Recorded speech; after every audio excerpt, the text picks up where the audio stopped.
Good morning बच्चों, कैसे हो? देखिए बच्चों, 11th क्लास आपकी शुरुआत हो चुकी है। लॉकडाउन की वजह से भले ही थोड़ा डिले है लेकिन स्टार्ट हो चुका है। एग्जाम जो बचे वो हो ही जाएंगे, तो आगे फॉरवर्ड करते हैं, नेक्स्ट स्टेप लेते हैं और अब जिंदगी में आगे बढ़ते हैं। देखिए 10th क्लास और 11th क्लास, मैं फिर कह रहा हूँ 11th क्लास आपका बेटा बेसिक है।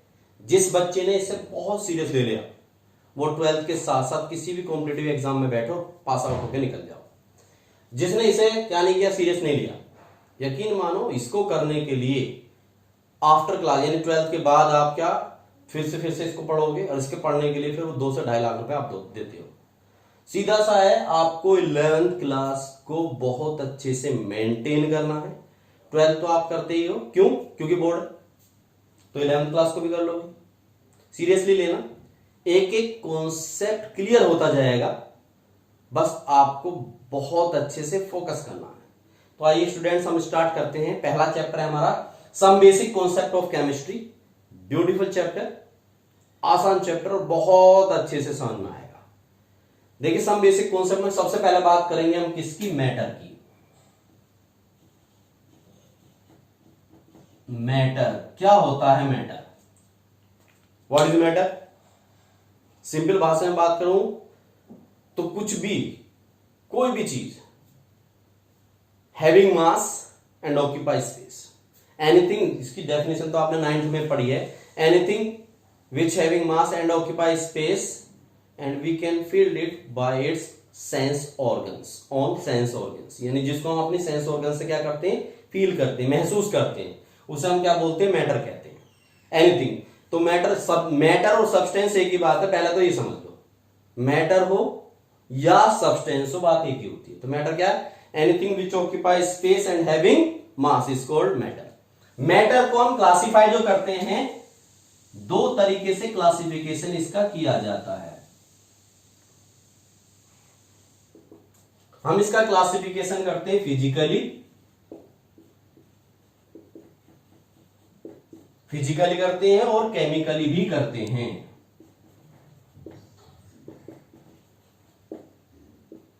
Physically and chemically. फिजिकली जो मैटर होता है हमारा 3 क्लास में क्लासिफाई हो, 3 टाइप का होता है ये आप बहुत अच्छे से जानते हैं। वो होते हैं हमारे सॉलिड, लिक्विड एंड गैस। कौन कौन सा होता है बेटे? Solid, liquid, gas. अगला हमारा केमिकली, ये पढ़ना ये है, ये वाला तो लगभग आपको पता होता है, हम 9th में पढ़ा। हमारे यहाँ जो केमिस्ट्री में जो हम स्टडी करेंगे वो केमिकली की करेंगे। केमिकली हम मैटर को 2 क्लास में क्लासिफाई करते हैं और ये होता है हमारा प्योर सब्सटेंस। अब मैंने क्या बोला था, सब्सटेंस या मैटर एक ही बात है। Pure substance and mixture, pure substance and mixture. हमारा जो प्योर सब्सटेंस होता है ये फर्दर क्लासिफाई होता है 2 क्लास में। कौन कौन से होते हैं? Element and compound. Element and compound. जो हमारा मिक्सचर होता है ये भी 2 टाइप का होता है, homogeneous and heterogeneous. Homogeneous and heterogeneous फिर बता देता हूं। हमारा 2 टाइप का होता है, pure substance and mixture. Pure substance element and compound, mixture हमारा होमोजीनियस एंड हेट्रोजीनियस। इसके अलावा जो हमारा एलिमेंट है, इट मे बी एटम भी हो सकते हैं, मोलिक्यूल भी हो सकते हैं। कंपाउंड हमारे 2 टाइप के हो सकते हैं। कौन कौन से? Inorganic and organic. Inorganic and organic compound. हमें इनकी अच्छे से स्टडी करनी है, तो पहले हम बता देते हैं फिजिकली मतलब क्या है और केमिकली का मतलब क्या है। फिजिकली मतलब हम जिनको टच करके देख के बता सकते हैं कि ये चीज क्या है हमारी, मतलब जो भी चीज है वो मैटर है। केमिकली हम इनकी केमिकल प्रॉपर्टीज को देख के, यानी चेंज जो हो रहा होगा उसको देख के बताएंगे तो वो केमिकली होता है हमारा। अब सॉलिड, सॉलिड क्या होता है? सॉलिड क्या होता है? वो मैटर या वो मैटर की वो फॉर्म होती है जिसमें क्या क्या होता है बेटे? फिक्स क्या होता है? वॉल्यूम, और फिक्स होती है इसकी शेप, यानी डेफिनेट शेप होती है और डेफिनेट वॉल्यूम होता है। इसके जो इंटरमोलिकुलर पार्टिकल्स हैं, इंटर एटॉमिक पार्टिकल्स हम कह सकते हैं, वो क्या होते हैं? बहुत पास पास यानी क्लोजली पैक्ड होते हैं। इनके बीच में इंटरमोलिकुलर डिस्टेंस कम और इंटरमोलिकुलर फोर्स बहुत स्ट्रॉन्ग होता है, इसलिए इनके ये रिजिड कहलाते हैं। क्या कहलाते हैं ये? रिजिड। रिजिड का मतलब होती है फिक्स शेप, फिक्स शेप होती है, यानी डेफिनेट शेप है इनकी, और डेफिनेट क्या है इनका? वॉल्यूम। जितने भी तुम देखते हो ये सॉलिड है, ये सॉलिड है। लिक्विड, लिक्विड क्या होते हैं? वो सब्सटेंस होते हैं जिनका वॉल्यूम क्या होता है बेटे? डिफाइन, यानी फिक्स होता है, फिक्स वॉल्यूम है, लेकिन इनकी शेप फिक्स नहीं होती। इनको जिस कंटेनर में हम क्या करते हैं? पुट करते हैं, ये उसी कंटेनर की शेप को ऑक्यूपाई कर लेते हैं। रीजन क्या है? इनके जो इनमें जो इंटरमोलिकुलर फोर्स है सॉलिड की कंपैरिजन में वीक होता है। इंटरमोलिकुलर डिस्टेंस थोड़ी सी क्या होगी? लार्ज होगी एज कंपेयर टू सॉलिड, इसीलिए ये कंटेनर की शेप को ऑक्यूपाई कर लेते हैं। गैस क्या होते हैं? वो सब्सटेंस जिनका neither volume nor shape is fix, fix नहीं होता, डिफाइन नहीं होता। इनके इंटरमोलिकुलर जो फोर्स होता है ना के बराबर नेग्लिजिबल होता है, लेकिन ऐसा नहीं है, नहीं होता है, नेग्लिजिबल होता है, बहुत कम होता है, और इंटरमोलिकुलर डिस्टेंस वो बहुत ज्यादा होती है। तो ये हमारे हो गए फिजिकली, कौन कौन? Solid, liquid, gas. अब आ जाइए केमिकली, हमें इसे समझना। केमिकल में सबसे पहले क्या है? Pure substance. भैया समझना, बहुत अच्छे से समझना। प्योर सब्सटेंस क्या है? जिसमें कोई मिलावट नहीं है, प्योर यानी प्योरेस्ट फॉर्म, मैटर की वो फॉर्म जिसमें क्या नहीं है? कोई भी मिलावट नहीं है, उसे हम क्या बोलते हैं? प्योर सब्सटेंस बोलते हैं। और मिक्सचर, अगर उसमें एक से ज्यादा, 2 की कंपोजिशन है, 3 की कंपोजिशन है, 4 की कंपोजिशन को हमने क्या किया है? टुगेदर रखा है, तो उसे हम क्या बोलते हैं? हम मिक्सचर बोल देते हैं। Pure substance, mixture. Pure substance हमारा प्योरेस्ट फॉर्म है। It is the chemical form of the matter in which no impurity is present. और इसमें क्या होता है बेटे? इंप्योरिटी होती है, यानी कि 2 या 2 से ज्यादा कंपाउंड या किसी का भी एलिमेंट का क्या होता है? ये टुगेदर रखते हैं, उसे हम क्या बोलते हैं? मिक्सचर बोल देते हैं। अब सबसे पहला आएगा इसमें एलिमेंट। देखिए एलिमेंट को समझो। एलिमेंट क्या होती है? प्योर फॉर्म होती है किसी भी सब्सटेंस की। आराम से डेफिनेशन बनेगी। एलिमेंट क्या है? प्योर फॉर्म है किसी भी सब्सटेंस की जो वन काइंड ऑफ पार्टिकल्स से बनी होती है, सिर्फ वन काइंड। इसको ना तो बनाया जा सकता है, नहीं फॉर्म किया, ना तो ब्रेक किया जा सकता, ना ही बनाया जा सकता। ये पहले बोला गया था, अब तो खैर बहुत सारी थ्योरीज आ गई हैं। तो सिंपल हम क्या कह रहे हैं? Element is the pure form of matter which is form only one kind of particles. उसे हम क्या बोल देते हैं? एलिमेंट बोल देते हैं। एलिमेंट में भी एटम, जैसे हाइड्रोजन एटॉमिक फॉर्म में हो सकता है, और may be molecule H2, O2, N2 pure form है, कोई दूसरी चीज नहीं है इसमें। और क्या है? वन काइंड ऑफ पार्टिकल्स से मिलकर बनी है, उसे हमने बोल दिया एलिमेंट। दूसरा हमारा क्या है भाई? कंपाउंड। कंपाउंड क्या होगा हमारा? ये प्योर फॉर्म होती है किसकी? मैटर की, यानी सब्सटेंस की, जिसमें जो more than one kind of particles से मिलकर बनती है। क्या बोला मैंने? It is the pure form of matter और substance which form by the more than one kind of the particles. Secondly ये जो कंपाउंड होते हैं हमारे किस क्या हो सकते हैं? इनऑर्गेनिक भी हो सकते हैं, ऑर्गेनिक भी हो सकते हैं। जो एटम है यानी एलिमेंट है हमारा, देखो मैं इससे आगे की डिटेल में नहीं गया हूं कि जो हमारे एलिमेंट है ये क्या हो सकते हैं? मेटल हो सकते हैं, नॉन मेटल हो सकते हैं, मेटलॉइड हो सकते हैं। एटम मॉलिक्यूल की फॉर्म है क्योंकि, तो मेटल क्या है, नॉन मेटल क्या है, मेटलॉइड क्या है, you know very well that, वो मैं नहीं बता रहा हूं यहाँ पे। मुझे बताना क्या? कंपाउंड। कंपाउंड क्या बताया मैंने? 2 तरह का हो सकता है, इनऑर्गेनिक और ऑर्गेनिक। क्या डिफरेंस है इनऑर्गेनिक और ऑर्गेनिक? देखो ऑर्गेनिक जो वर्ड है ये डराइव हुआ किससे? ऑर्गेनिज्म। ऑर्गेनिज्म में लिविंग थिंग्स, और लिविंग थिंग्स में क्या पाया जाता है? कार्बन। तो बेसिकली कार्बन की जो स्टडी है वो अलग से की जाती है, उसे हम ऑर्गेनिक बोलते हैं। और उसमें अगर फंक्शनल ग्रुप प्रेजेंट है किसी कंपाउंड में तो क्या लगेगा ऑर्गेनिक, और नहीं है तो इनऑर्गेनिक कंपाउंड। सीधा सा है यहाँ पे हमें। तो अब मॉलिक्यूल और कंपाउंड में क्या डिफरेंस है भाई? मॉलिक्यूल देखो बेसिक डिफरेंस क्या है, बेसिक डिफरेंस समझो। मॉलिक्यूल जनरली जो बने होंगे, मॉलिक्यूल हम उन्हें बोलते हैं जो वन काइंड ऑफ पार्टिकल से मिलकर बने होते हैं। उसमें दो एटम हो सकते हैं जैसे H2, O2, O3, ये सब क्या मॉलिक्यूल है। H2O और NH3, यहां डिफरेंस समझना। H2O, NH3 ये भी मॉलिक्यूल हैं। अब ये तो वन काइंड ऑफ पार्टिकल से नहीं बने हुए। हाँ ये कंपाउंड, ये क्या है हमारे मॉलिक्यूल है, लेकिन ये कंपाउंड के मॉलिक्यूल है। अब सर कंपाउंड के मॉलिक्यूल क्या होते हैं? मैंने बताया कंपाउंड के one kind of particle, more than one kind of particle से मिलकर बना है। अब इसमें और इसमें डिफरेंस ये है कि जो मॉलिक्यूल है इसमें हमेशा जो एलिमेंट का कंपोजिशन होगा वो फिक्स रेशो में होता है, यानी डेफिनेट रेशो होता है। इसमें जरूरी नहीं है। जैसे मैंने बोला H2O कंपाउंड का मॉलिक्यूल है, हमें क्या H2O यानी 2:1 आ गया, लेकिन कंपाउंड में ये नेसेसरी नहीं है कि ये हो। जैसे K2Cr2O7, मैं बात कर रहा हूं किसकी बच्चों? K2Cr2O7, तो ये क्या हो गया हमारा कंपाउंड है। सिंपल होल नंबर रेशियो जरूरी है क्या? इसमें नहीं। तो इसमें और इसमें ये डिफरेंस होता है। अब आ जाइए हमारा मिक्सचर क्या होता है। मिक्सचर मैंने बताया प्योर फॉर्म है किसकी, सॉरी ये क्या केमिकल फॉर्म है किसकी, सब्सटेंस की। अब ये दो तरह का होता है, homogeneous and heterogeneous. In word को समझ लो, होमोजीनियस और हेट्रोजीनियस होते क्या है।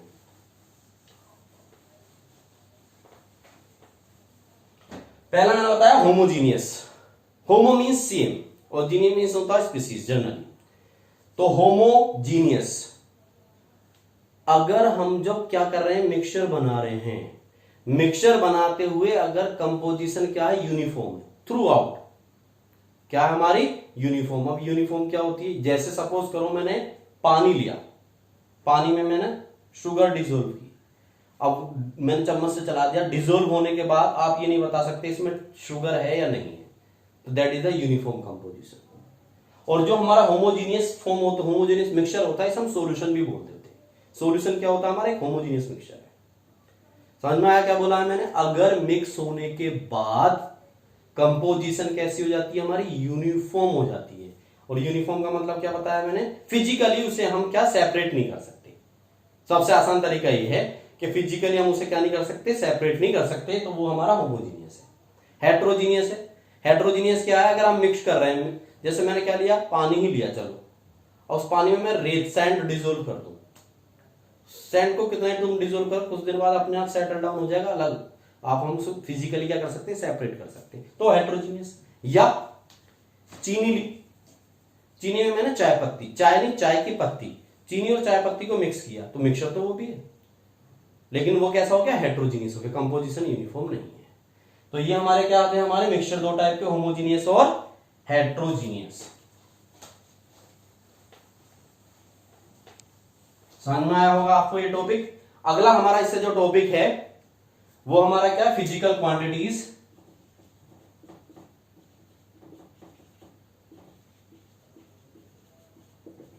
फिजिकल क्वांटिटीज, ये चीजें आपको फिजिक्स में पढ़ाई जाएंगी। फिजिक्स में बहुत लार्ज है, हमारे यहाँ छोटी हैं, थोड़ा सा मैं बता देता हूं। देखिए फिजिकल क्वांटिटी क्या होती है? क्वांटिटी दो तरह की होती है, फिजिकल और डायरेक्ट। फिजिकल यानी बेसिक क्वांटिटी और डायरेक्ट क्वांटिटी। बेसिक क्वांटिटी क्या होती है? वो क्वांटिटी जो इंडिपेंडेंट होती हैं एक दूसरे से, यानी किसी पर डिपेंड नहीं करती, उन्हें बोलते हैं बेसिक क्वांटिटी।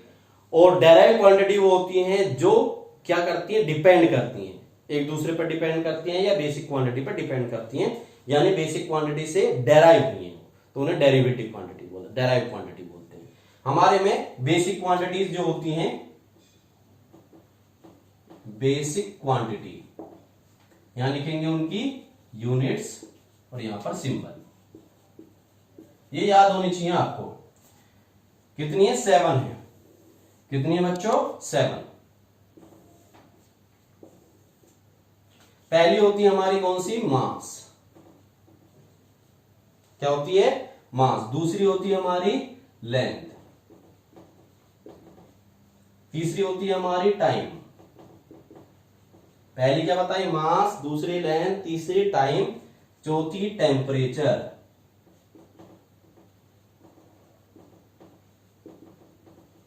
चौथी होती है हमारी टेम्परेचर। 1 2 3 4 5 होगी हमारी इलेक्ट्रिक करंट। इलेक्ट्रिक करंट 6 होगी हमारी ल्यूमिनियस इंटेंसिटी।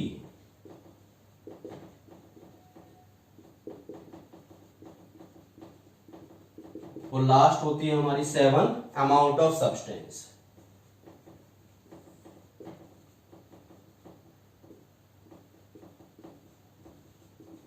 लास्ट क्या होती है हमारी, अमाउंट ऑफ सब्सटेंस। 7 को क्या क्या बोली मैंने, mass, length, time, temperature, electric current, luminous intensity and amount of substance. Mass को किसमें मेजर करते हैं हम, किलोग्राम। किलोग्राम। लेंथ को मीटर, टाइम को सेकंड, टेम्परेचर को किसमें मेजर करते हैं, केल्विन। इलेक्ट्रिक करंट को किसमें मेजर करते हैं हम, एम्पियर। Luminous intensity candela. और अमाउंट ऑफ सब्सटेंस को मोल्स। तो ये हमारी क्या हो गई, 7 यूनिट्स हो गई। किलोग्राम को हम रिप्रेजेंट करते हैं केजी, मीटर को स्मॉल एम, सेकंड को एस, केल्विन को के, कभी भी डिग्री केल्विन नहीं बोलते, याद रखना। एम्पियर को ए, कैंडेला सीडी और मोल्स को MOL। ये हमारे क्या है, बेसिक क्वांटिटी है, बेसिक यूनिट है जो हमें पता होनी चाहिए। फिजिक्स में भी आपको इनकी जरूरत पड़ेगी, इसलिए ये तो आप याद कर ही लेना। कौन कौन से, फिर सुन लो, mass, length, time, temperature, electric current, luminous intensity and amount of substance. किसमें मेजर करते हैं, किलोग्राम, लेंथ को मीटर, टाइम को second, temperature kelvin, electric current ampere, luminous intensity candela and amount of substance को मोल्स में। इसके बाद next topic है हमारा प्रीफिक्स। अगला topic prefix and powers of 10। ये टॉपिक ना बहुत कम टीचर कराते हैं, मैं आपको बता दूं। सोचते हैं कि वैल्यू तो कुछ ही की जरूरत पड़ेगी, वो सब पता होनी चाहिए, क्योंकि अगर ये पता ना न्यूमेरिकल में आपको दिक्कत नहीं होगी। प्रीफिक्स क्या होते हैं, पहला तो वर्ड यह है कि प्रीफिक्स होते क्या है। प्रीफिक्स मतलब पहले फिक्स। ये वो क्वांटिटी होंगी जो किसी भी बेसिक क्वांटिटी के पहले लिखी जाएंगी और उसकी पावर उतने टाइम्स कर देंगी। क्या मतलब है, पहले इन्हें समझ लो, उसके बाद समझूंगा। पहले मैं बता रहा हूं प्रीफिक्स, इधर लिख रहा हूं मैं प्रीफिक्स, इधर लिख रहा हूं मैं पावर्स। पावर्स ऑफ 10 यानी 10 की पावर, 10 टू पावर कितनी जाएगी। प्रीफिक्स होती है हमारी यटो, जटो, ऑटो, फेमटो, ये एनसीईआरटी में भी है। Yocto, zepto, atto, femto, pico, nano, micro, मिली।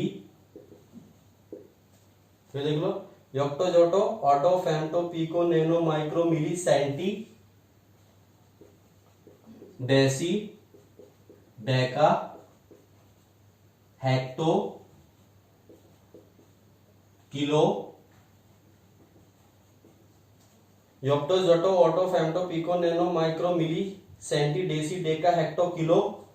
यहां पे लिख रहा हूं इसके आगे में kilo, mega, giga,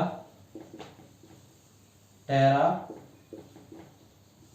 PETA, exa, zetta, yotta. Zepto Z P आएगा है नहीं, zepto atto femto pico nano micro milli centi deci deca hecto kilo mega giga tera peta exa zetta yotta, ये 10 टू पावर माइनस 24 से start होंगी। याद करने का तरीका ये, शुरू में इनमें 3 का डिफरेंस आ जाएगा, तो इसकी कितनी हो जाएगी 10 टू पावर माइनस का 21। Next atto 18, 10 to power minus का 18, 10 टू पावर माइनस का 15, 10 टू पावर माइनस का 12 minus 9, micro 10 to power minus 6। यहां सिंबल भी इनके डायरेक्ट बताता चलूंगा साथ साथ में, minus 6, milli 10 to power minus 3, यहां से 1 10 to power minus 2, 10 to power minus 1, 10 to power 1, 10 to power 2 and 10 to power 3। यहां पे क्या आ जाएगा 10 to power 6 mega, mega means होता मिलियन और गीगा मीन्स होता billion. 10 to power 9, 10 to power 12, 10 to power 15, 10 to power 18, 10 to power 21 and 10 to power 24। तो minus 24 से प्लस 24 तक ये होते हैं। एक ही सांस में याद होनी चाहिए, क्या बोला मैंने, yocto zepto atto femto pico nano micro milli centi deci deca hecto kilo mega giga tera peta exa zetta yotta. एक दो बार बोलोगे तो याद हो जाएगी। अब देखो यक्टो यानी जो माइनस में है वो स्मॉल लेटर से, यानी small Y, small Z, small A, small F, ये इनको बता रहा हूं मैं, P small P, N small N. इसका याद रखना, इसे म्यू से रिप्रेजेंट करते हैं, म्यू, इसे बोलते हैं mu, M U mu. Milli small M आएगा ये भी, centi C, deci D, deca capital D से या डीए से रिप्रेजेंट करते हैं, हेक्टो एच, किलो के कैपिटल से रिप्रेजेंट करते हैं इनको, मेगा कैपिटल एम, जी का capital G, tera capital T, capital P, capital E, capital Z और कैपिटल वाई। ये इनका रिप्रेजेंटेशन है। समझ में आया? देखिए इनका मतलब समझा देता हूं मैं।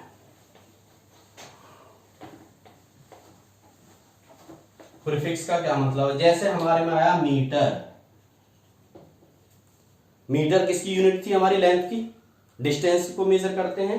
अब मैंने इसके आगे लिख दिया पी, पिकोमीटर बन गया, 1 पिकोमीटर। पी क्या हो गया? पिको, यानी प्रीफिक्स हो गया पिकोमीटर, इज इक्वल टू, अब पिको की पावर कितनी थी? 10 टू पावर माइनस 12 और मीटर एज सच, यानी 1 पिकोमीटर इज इक्वल टू क्या हो गया? 10 टू पावर माइनस के 12 मीटर।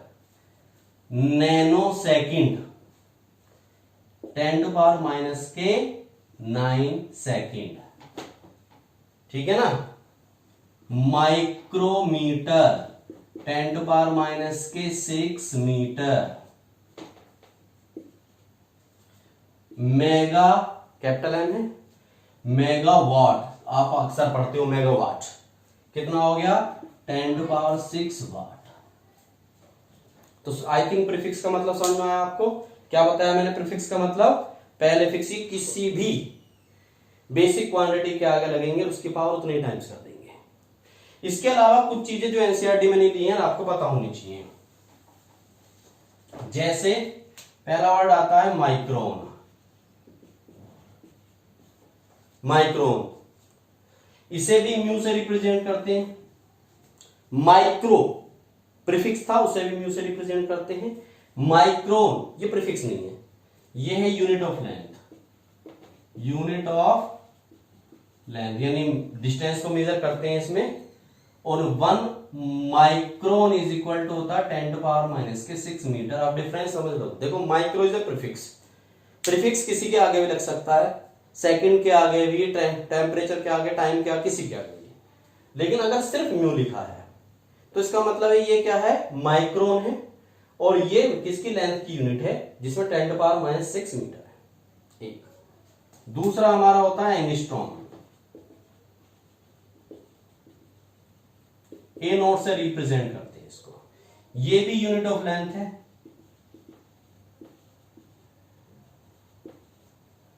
इस ये तो 1 एंगस्ट्रॉम इज इक्वल टू होता है 10 टू पावर माइनस के 10 मीटर।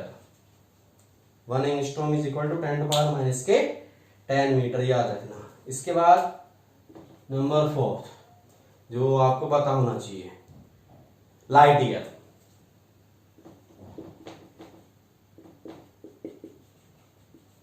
लाइट ईयर बताइए किसकी यूनिट होगी? लाइट ईयर, ईयर आ रहा है, बताइए किसकी यूनिट होगी? लोगों को लगता है टाइम की यूनिट, ये टाइम की नहीं है, ये भी लेंथ यानी डिस्टेंस की यूनिट है। लाइट ईयर होता क्या है? It is the distance travelled by light in 1 year, यानी कि एक साल में लाइट जितना भी क्या डिस्टेंस कवर्ड करती है उसे हम क्या बोलते हैं? उसका लाइट ईयर बोलते हैं। तो 1 light year is equal to होता है 9.46 इंटू 10 टू पावर 15 मीटर। ये कहां से आया मैं ये भी समझा सकता हूं आपको। लाइट ईयर हमारा क्या होता है, जो स्पीड होती है, स्पीड क्या होती है? Distance upon time. देखो ये इस तरह से आ जाएगा हमारा, स्पीड इज इक्वल टू होती है डिस्टेंस अपॉन टाइम, ये तो होती है। तो डिस्टेंस इज इक्वल टू क्या आ जाएगी हमारी? स्पीड इंटू टाइम, ये तो है। कितनी है भाई? स्पीड ऑफ लाइट कितनी होती है हमारी? 3 इंटू 10 टू पावर 8 मीटर पर सेकेंड। अब कितना समय लगा? एक साल, 1 ईयर। 1 ईयर यानी 365 डेज, ये तो हो गए डेज। अब एक दिन में कितने? 24 आवर्स 60 मिनट और 60 सेकेंड। तो जब इसे हम कैलकुलेट करेंगे तो ये 9.46 इंटू 10 टू पावर 15 मीटर आता है। तो ये कुछ बेसिक चीजें जो आपको पता नहीं। इसके बाद पैरालैटिक सेकंड भी है जो आपको पता होनी चाहिए, ठीक है। आई थिंक यहां तक आपके समझ में आया होगा। इससे आगे का मैं नेक्स्ट क्लास में बताऊंगा आपको।